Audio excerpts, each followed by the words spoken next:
عزو سلام تانا تقبلوا كل كرنات عالم تركبوا تخطاتلتنا أبالات نسدرابيت قلم قوانقوا زخونكم تعذبتنا انبار لومور كم تلمود نايلوم تخرس حابت زينا الحزنا قريبنا لكم لنا نابت فلام زينا كنبل تقرا بشكلتا بينيام غرماي رابع درجه حيزو زازيمو فللي نطب دما نابر بعنت بوريد الله ابتي 179 كيلومتر شفنا مبل 10 مدرخ زور فرنسا 2026 بلجيماو تقرا ماي تيم ميرلير ناي مدرخ عاود بمزغاب سالسا عاود ارغاغيصو بزي دما ابز عمس زور فرنسا هاتريك عاودها مزغيبلو امو داتا سبرينت اولاف كاين كالاي جاسبر فيليبسن سالسا درجه خيزو خلو ايرتراو كوخب تقرا بشكلتا بينيام غرماي دما رابع درجه بمحاز اگدس نتات اكيبلو بزي دما اب قتلا ماليا زلو ودر ازيو تقراريبهم زلو يتفليطو بينيام غرماي اب ناي منغو صبتا وددرن اموداتا مدرخن توسخت نطبات بمكاب طقلالا 317 نطبا وهليلو اب كلا درجه ناي قتلا ماليا دما تسريع يركب بتوسخي مس مراحي مارس بيدرسن زنبره فللي نطبينا 4 بمورادو اب زقصل مدرخات نقتلا ماليا زغبر قالس زياده اود درخون تسفا زبغير ولو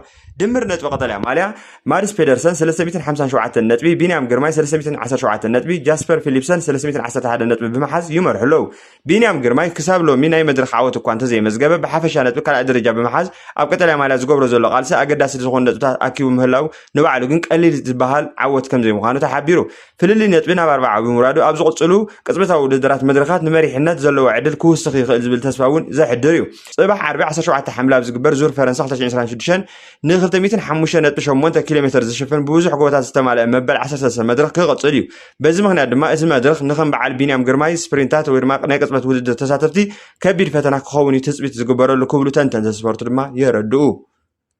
بيت صحفت ባህልን ቱሪዝምን ትግራይ ንዜማ እምብዛዝ ተዋህበ ናይ አመሸንዳ አምባሳደር ማዕረግ ሰሪዙ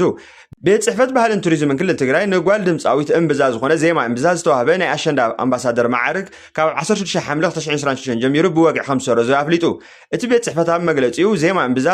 ኣብ 2017 ዓመተ ምህረት በቆጻጸራ ግዝ ኣብ ዝተኻየደ ውድድር ተዓዊታ ነቲ ማዕረግ ከም ዝተዋህበ ብምዝኻር ይኹን እምበር ኣብ ዘመነ አምባሳደርነታ ነቲ ማዕረግ ዘይሰማዕን ንስምዒት ህዝቢ ትግራይ ዝጎድእ ተግባራት ፈጺማ እያ ክብል እዩ ገሊጹ ዘሎ بمسارة مجلس التبت صحفت أب كاب كند مخناتات أتوسانة أب حدا قويتا استبهله بأملسة مجز كايد مدب قريبا نتهم أب تقرأي تفانا غيلهم أب سودان استغيزوا له وجنات إثيوبيا وين تمزابلت بمبال نتو قداي كتحابا بالمفتانة استوهبا عدل يقريتها مزيمة كمان التبت صحفت نبهلن استيتاتن حزب تقرأي زي سامع زبوله أقرار بايو ازو سنه ام حبر مرخايتا سفي حزته العلو له قالوا وجنات وسنه تبت صحفت مست زيما انبزا بزعبا اگدادي وتادراو من ملا زغلصتون استقامتون استعاسر مخانيم زغلصو اتم وجنات ات معارك ببوليتيكاو مخنيات تسريزو كخون يخل زبل جمت اون يقربوا له بانصارو بيت صحفت ባህልን ቱሪዝምን ኣብ ዘውጾ ወግዓው መግለጺ ውሳኔው ምሳፈጽ አዝማ አምባሳደርነት አቀራርባ አሸናን ሰዓሰረ መዃኑ ጥራዩ ገሊጽ እምበር ብዛዕባ እቲ አቋም አንጻር ወታደራዊ ምልመላ ብቀጥታ አይጠቀሰን ከሳብ ሕጂ ዜማ እምብዛ ብዛዕባ ዝውሳኔ ወግዓው ምላሽ አይሃበትን በዚ ምክንያት እቲ ጉዳይ ኣብ መንጎ ወግዓዊ መግለጺ ቤት ጽሕፈትን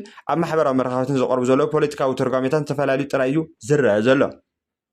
أبي أحمد إثيوبيا ناب بحر تبصحنت يدلي أكبل دقيمو أب عبي هجراو مدرخ تزاريبو قدامي منستر إثيوبيا دكتور أبي أحمد أب مخفتو جبعي هجراو زتزوج مع مدار إثيوبيا ناب كيح بحر زنا براقة أو تبصحنت مطفو تاريخ أو جيجا مهان بمجلس هجرو أفدق بحر المركب زلوا دليت دلونتن دقيمو رجاجيسو أبي إثيوبيا بسنكي وشتاون أفلالات وسانتاتن زحلف منجتات أب كيح بحر كم زل حقت بمجلس أب تقول زبناتنا سنفنا كيح بحر سأنا لا قد أم تاريخ وسحتة كبلوين تزاريبو እቲ መግለጺ ኣብ መወዳእታ 2023 ጀሚሩ ኣብ ተረጋጋሚ ዘልዕሎ ዘሎ ሕቶ ኣፍ ደገ ባሕሪ ኣካል ኮይኑ ብ2024 ምስ ሶማሊላንድ ዝተፈረመ መዘኻኸሪ ስምምዕ ድሕሪ ምግባሩ ኣብ ቀረን ኣፍሪቃ ዲፕሎማስያዊ ወጥሪ ኣስዒቡ ምንባር ድማ ይዝከር እዩ بوجن مجلس إيرترا إذا عينت مجلسات أنصار لونات كم زريب ترجع جام خجل تصنيحيو من سر جودات وزع إيرترا إذا جودات كوشت أو كلولات إثيوبيا غالبون مغيار استقاملو بوليتيكا ومسارح مخانو أبز حلف أوان أبزوج مجلسون حاب يرونيرو حتى أفرق بحرني إثيوبيا حد زي كنا جودايو إتهاجر كاب 10 ساعات عن سلسلة دحرنا صانت إيرترا جميرة كم بمارس تغابت هاجر بمخان أبن قداو من قصاصاتها بزبز حوادة بجوبة كم زلازل في اللاتيو أبي أحمد بوجنو إثيوبيا تبت حنت بحري بسلامة ومن قدم بسمع عن كترك بيعتدلي إمبر وتهدروا من قد كم زي تمارس بترجع جام أبز جور مجلس كارد تصنيحيو بعد أرجون قالت عزبت توم مجلسات أبقى أنا سجعتن زي متمان كعبي يخول يوم كوبلو يموجتلو بمسرة علم لخاو حجي بمارس تخبى هاجرات ناب بحر نايم بصحن نقد نايم مكيادن مسألة لون يخون إمبر أزي بمتحبارن بمسمعن بمكبارن لونتن كالوت هاجرات كيف تسميو زد الله أبزوان أمونغو إثيوبيا إيرترا بزعبة أفريقيا بحر زكاير بوليتيكا ومتفنان قصيلو زلو خوينو أبقى أنا قرن أفريقيا زفتر زخونه يخون لوتي بقربا كتتل زليو مخانيو تا حبير زلو ፖሊስ ደቡብ አፍሪካ ፍሉይ ኣሃዱ ምርመራ ጣይሱ ቅትለት መራሒ ፀረ ስደተኛታት ምንቅስቃስ ትኩረት ስሒቡ ይርከብ። ፖሊስ ደቡብ አፍሪካ ንቅትለት ናይቲ ፍሉጥ መራሒ ምንቅስቃስ ፀረ ስደተኛታት ንምፅራይ ፍሉይ ኣሃዱ ምርመራ ከም ዘጣየሰ ፍሊጡ። እቲ ስጉምቲ ኣብቲ ሃገር ዘሎ ናይ ድሕንነትን ማሕበራዊ ውጥረትን እናወሰኸ ይኸይድ ከም ዘሎ ዘመልክት ምዃኑ እውን ተሓቢሩ። እቲ ዝተቐተለ ኣንዲለ ሙቪየለዋ ዝተባህለ ፍሉጥ መራሒ ምንቅስቃስ ፀረ ስደተኛታት ኣብ ኣውራጃ ጋውቴን ዝንቀሳቀስ መርሽ ዝተባህለ ምንቅስቃስ መራሒ እዩ ነይሩ። ኣብ ፈለማ ናይ ዝወርሒ ብጥይት ተወቂዑ ናብ ሆስፒታል ድሕሪ ምውሳዱ ብዝበፅሖ መቕሰልቲ ሂወቱ ከም ዝሓለፈ ተገሊጹ ዘሎ። ደገፍቱ እቲ ቅትለት ብምክንያት ሕነ ምፍዳይ ከም ዝተፈፀመ ብምግላጽ ቁጥዖም ይገልጹ ኣለዉ። ይኹን እምበር ፖሊስ ክሳብ ሕጂ ናይ ቅትለቱ ምክንያት ወይ ድማ ተጠርጣርቲ ብወቂዓ የፍለጠን። ደቡብ አፍሪካ ኣብ ዝሓለፉ ዓመታት ኣብ ልዕሊ ስደተኛታትን ወፃተኛታትን ዝፍፀም ጥቃዓት ፀልእን ብተደጋጋሚ ኣብ ትኩረት ዓለም ፀኒሓ እያ። እቲ ኩነታት ሓደ ግዜ ብተቃውሞ ሓደ ግዜ ብዓመፅን ምዝራፍን ንብረት እንተሰኒዩ ብዙሕ ጉዳታት ከስዕብ ፀኒሑ እዩ። ተንተንቲ እዚ ቅትለት እንተዘይተፃሪ ተሓተት እንተዘይቀሪቦም ኣብ ጆሃንስበርግ፣ ፕሪቶሪያ ካልኦት ከተማታት ሓድሽ ውጥረት ክፍጠር ከም ዝኽእል ይገልጹ። ብተወሳኺ መንግስቲ ደቡብ አፍሪካ ንስደተኛታት ዝወሃብ ሓለዋን ንፀረ ስደተኛታት ዓመፅን ዝወስደ ስጉምትን እኹል ኣይኮነን ብምባል ኣብ ዝተፈላለዩ ማሕበራት ዓለም ለኻዊ ትካላትን ተደጋጋሚ ወቀሳ ክቐርበሉ ፀኒሑ እዩ። እዚ ተጣይሱ ዘሎ ፍሉይ ኣሃዱ ምርመራ ድማ እቲ ጉዳይ ብዕቱብ ከም ዝተታሕተ ዘርኢ ስጉምቲ ተባሂሉ ክውሰድ ዝከኣል ምዃኑ እዩ ተሓቢሩ ዘሎ።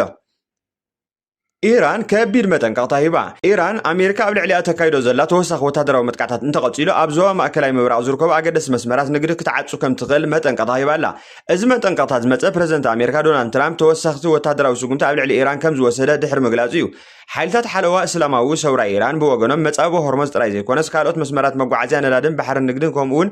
ኣብ ትሕቲ ስጋኣት ከኣትዉ ከም ዝኽእሉ ኣመልኪቶም ኣለዉ። ከምኡውን ቅድሚ ገለ ኣዋርሕ ንመስመር ቀይሕ ባሕሪ እውን ክዓፅዎ ከም ዝኽእሉ ኣጠንቂቖም ምንባሮም ይዝከር። መፃዊ ሆርሞዝ መስመር ቀይሕ ባሕርን ካብቶም ኣገደስቲ መስመራት ንግዲ ዓለም ሓደ እዮም። ኣብዞም መስመራት ምትዕንቓፍ ወይ ድማ ምዕፃው እንተተፈፂሙ ዋጋ ነዳዲ፣ ጋዝን መጓዓዝያ ባሕርን ብፍጥነት ክውስኽ ይኽእል። እዚ ድማ ኣብ ዋጋ ኣቕሑ ንግዲ ዓለምን ቁጠባ ብዙሓት ሃገራትን ቀጥታዊ ፅልዋ ከም ዝፈጥር እዩ ዝፍለጥ። ብፍላይ ሃገራት ቀርኒ ኣፍሪካ ከም ጅቡቲ፣ ኤርትራ፣ ሶማልን ኢትዮጵያን ኣብ ቀይሕ ባሕሪ ዝርከባ ንግዲ ብምውሳኽ ወይ ድማ ብምቕናስ ዘምፅኦ ፅልዋ ብቐረባ ዝፀልወን ሃገራት ምዃነን ድማ ይፍለጥ። በዚ ድማ እተን ወፃእን ኣታውን ካብ ባሕራዊ መስመራት ዝተመርኮሳ ሃገራት ብዝያዳ ክፅለዋ ይኽእላ። ይኹን እምበር ክሳብ ሕጂ ኢራን ነዞም መስመራት ብወግዒ ዓፅያቶም ዝብል ሓበሬታ የለን። እቲ ዝወፀ ሓበሬታ መጠንቀቕታን ፖለቲካዊ መርገፅን እዩ። ይኹን ግን እቲ ኩነታት ዓለም ብቐረባን ብትኩረትን ክትከታተሎ ኣገዲድዎ ኣሎ። ሚኒስትሪ ምክልኻል ጅቡቲ ሓሰን ዑማር መሐመድ ቡርሃን ምዕራፉ ተሓቢሩ። ሚኒስትሪ ምክልኻልን ጉዳያት ባይቶን ጅቡቲ ሓሰን ዑማር መሐመድ ቡርሃን ኣብ ፓሪስ ፈረንሳይ ሆስፒታል ኣብ ሕክምና ጥዕንኡ እናተኸታተለ ድሕሪ ምፅናሕ ሎሚ ሐሙስ ከም ዝዓረፈ መንግስቲ ጅቡቲ ብወግዒ ፍሊጡ። ፕሬዝደንት እስማዒል ዑማር ብዘውፅኦ መግለፂ መሰረት እቲ ዝዓረፈ ሚኒስተር ሓደ ካብቶም ኣዝዮም እሙናትን ንፉዓትን ኣገልገልቲ መንግስቲ ከም ዝነበረ ተገሊጹ። እቲ ፕሬዝደንት እውን ናይ መወዳእታ ኣኽብሮቱ ንምግላጽ ናብ ቴሬሳ ዝርከበሉ ሆስፒታል ብኣካል ከም ዝተጓዕዘ እዩ ተሓቢሩ ዘሎ። ቀዳማይ ሚኒስተር ዓብዱርብሓን ካደር መሐመድ ካሚል እውን ሞቱ ኣብ መንግስትን ዕጡቓት ሓይልታትን ርኡይ ባዶነት ዝፈጥር ዝኽእል ዘሰንብድ ፍጻመ ምዃኑ ኣብቲ መልእኽቲ ምጽንናዕ ገሊጹ ኣሎ። ሓሰን ዑማር መሐመድ ቡርሃን ካብ 2019 ጀሚሩ ሚኒስትሪ ምክልኻልን ጉዳያት ባይቶን ጅቡቲ ኮይኑ ብምግልጋል ኣብ ምውፃእ ፖሊሲ ምክልኻልን ምሕደራ ወታደራትን ጉዳያት ምትሕብባር ምስ መሻርክቲ ሃገራትን ሓላፍነት ነይርዎ። ሞት ሚኒስትሪ ምክልኻል ኣብ ዝኾነ ይኹን ሃገር ፖለቲካን ወታደራውን ትርጉም ዘለዎ ፍጻመ እዩ። ጅቡቲ ኣብ ቀይሕ ባሕርን ኣፍ ደገ ባሕሪ ባቢኤል መንደብን ዘለዋ ስትራቴጂካዊት ሃገር ብምዃና ኣብኣ ዝፍጸም ሃንደበታዊ ለውጢ መሪሕነት ብዙሓት ሃገራት ብቐረባ ክከታተልኦ ከም ዝግደዳ እውን ይፍለጥ። ንሎሚ ዝበልናዮም ምንጭ ዝፁ ሓበሬታና ዝኾኑ ዜናታት እዚኦም እዮም ነይሮም። ኣብ ቀጻሊ ብተመሳሳሊ ሓበሬታ ክሳብ ንራኸብ ሼር፣ ላይክ፣ ሳብስክራይብ ምግባር ኣይትረስዑ። ዘለኩም ርእቶ እውን ኣብ ኮመንት ሴክሽን ኣቕምጡልና። ወደ ሓንኩም